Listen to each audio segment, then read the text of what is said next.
जय श्री कृष्णा। राधे राधे। प्यार के दो नाम, एक राधा एक श्याम। वैसे तो श्री कृष्ण जी और राधा जी के सच्चे प्रेम की शुरुआत उनके बचपन में ही हो गई थी, लेकिन एक दूसरे के प्रति पूरी तरह से समर्पित होने के बाद और एक दूसरे से बेइंतहा प्यार करने के बाद भी श्री कृष्ण जी और राधा जी आपस में शादी नहीं कर सके, क्योंकि श्री राधा जी का अस्तित्व श्री कृष्ण जी से अलग नहीं था और इसीलिए श्री कृष्ण जी राधा जी से विवाह कैसे कर सकते थे, क्योंकि कोई अपनी ही आत्मा से विवाह कैसे कर सकता है। शादी विवाह के लिए हमेशा दो की ज़रूरत होती है और राधा और श्री कृष्ण तो एक हैं। इसीलिए श्री कृष्ण जी और राधा जी की कभी भी शादी नहीं हुई। और वैसे भी जब प्यार वैवाहिक जीवन के प्यार से ज़्यादा स्वाभाविक और आध्यात्मिक हो जाए तो वहाँ शादी कभी भी मायने नहीं रखती। और श्री कृष्ण जी और राधा जी का जो प्यार था वो सच्चा प्यार था, वो स्वाभाविक और आध्यात्मिक था। इसलिए श्री कृष्ण जी और राधा जी को कभी विवाह करने की ज़रूरत ही नहीं थी।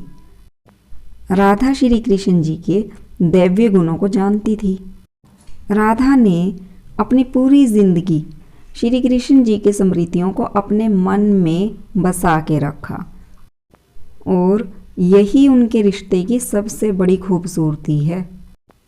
ब्रह्म वैवर्त पुराण के अनुसार पृथ्वी पर आने से पहले एक बार राधा जी की श्री कृष्ण जी के सेविका श्री दामा के साथ बहस हो गई और यह बहस इतनी ज़्यादा बढ़ गई कि राधा रानी को गुस्सा आ गया और श्री दामा को राक्षस योनि में जन्म लेने का उन्होंने श्राप दे दिया।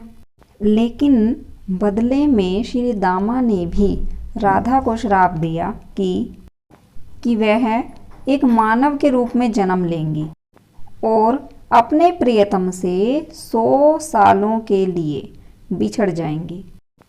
उसके बाद तुम्हें फिर से श्री हरि विष्णु की प्राप्ति होगी और तुम गोकुल को वापस लौट आओगी। इस बहस की वजह यह थी कि जब श्री धामा, जो श्री कृष्ण जी के परम भक्त थे, श्री कृष्ण जी के दर्शन के लिए गोलोक में पहुँचे और अपने आराध्य को पुकारने लगे, लेकिन बहुत बार पुकारने के बाद भी जब उन्हें अपने आराध्य श्री कृष्ण जी के दर्शन नहीं हुए तो वह नारद जी के पास जाकर इसका कारण पूछते हैं। तब नारद जी ने उन्हें बताया कि वह अधूरा नाम पुकार रहे हैं। गोलोक में श्री कृष्ण जी का नाम लेने से पहले आपको श्री कृष्ण प्रेमिका राधा रानी का नाम लेना होगा। लेकिन श्री धामा जी को नारद जी की यह बात कुछ भी समझ में नहीं आती और श्री धामा जी जैसे कैसे करके श्री कृष्ण जी के अपने आराध्य के दर्शन कर लेते हैं। श्री धामा श्री कृष्ण जी को माखन का भोग लगाते हैं, मगर जब वो देखते हैं कि श्री राधा रानी श्री कृष्ण जी को अपना झूठा माखन खिला रही हैं तो उन्हें बहुत क्रोध आ जाता है। वह श्री कृष्ण जी से इसका कारण पूछते हैं कि प्रेम और भक्ति में श्रेष्ठ क्या है।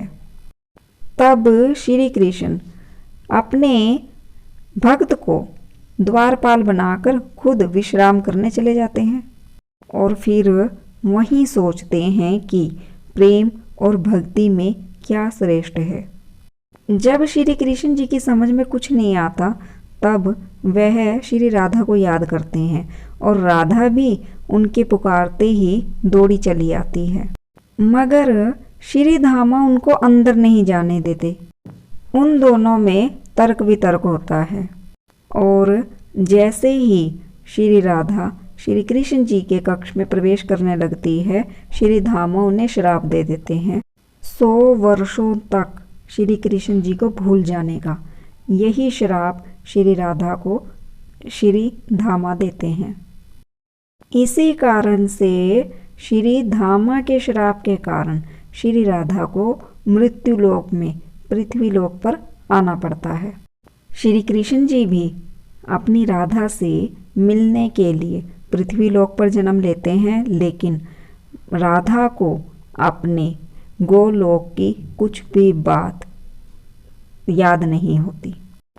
भले ही राधा को गोलोक की कोई भी बात याद नहीं होती, लेकिन श्री कृष्ण फिर भी उन्हें कभी सपने में तो कभी अपनी आँखों में गोलोक के दर्शन करवाते रहते हैं, जिससे श्री कृष्ण जी और राधा जी को आपस में प्रेम हो जाता है।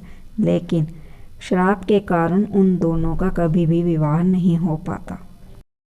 इस तरह से यह कई कारण थे कि श्री राधा और कृष्ण जी आपस में प्रेमी तो थे, लेकिन उनका कभी विवाह नहीं हो पाया, क्योंकि भक्ति और प्रेम दोनों ही एक ही सिक्के के पहलू हैं। और श्री राधा श्री कृष्ण जी से आध्यात्मिक प्रेम करती थी, आत्मा से प्रेम और आत्मा का प्रेम। जय श्री कृष्णा। आपको मेरी वीडियो कैसी लगी प्लीज़ मुझे ज़रूर बताइए। जय श्री कृष्णा। राधे राधे। अगर आपको मेरी वीडियो अच्छी लगी है तो प्लीज़ लाइक कीजिए, शेयर कीजिए, सब्सक्राइब कीजिए, प्लीज़ कमेंट्स ज़रूर कीजिए। जय श्री कृष्णा।